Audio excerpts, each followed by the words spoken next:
Bienvenue sur la chaîne où la langue française se déguste comme une bonne brioche au beurre, moelleuse, croustillante et pleine de surprises. Moi, c'est Philippe, votre guide attitré dans le monde fabuleux des expressions qui claquent et qui cocotent. Et aujourd'hui, on va se pencher sur une expression à plumes et à duvet, être comme un coq en pâte. Alors déjà, imaginez la scène. Un coq, majestueux, crête au vent, pattes fières, torse bombé. Mais au lieu de le voir dans une basse-cour poussiéreuse, on le retrouve dans une douceur, du confort, du moelleux.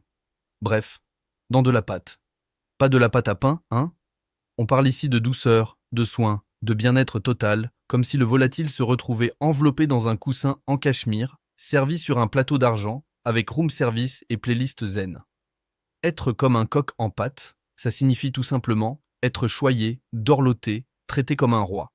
Un peu comme ces chats qui vivent mieux que des ministres, ou ce collègue de bureau à qui on ne dit jamais non, même quand il demande un ventilateur individuel en janvier.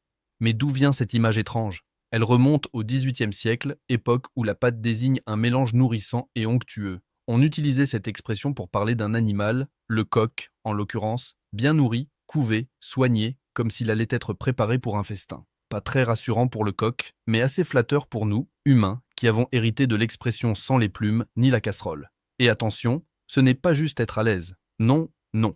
C'est l'excellence du confort, l'élite du cocooning, le top du cocoon. Un coq en pâte, c'est celui qui ne lève pas le petit doigt, enfin la petite patte, qu'on lui apporte déjà du grain bio dans une assiette en porcelaine.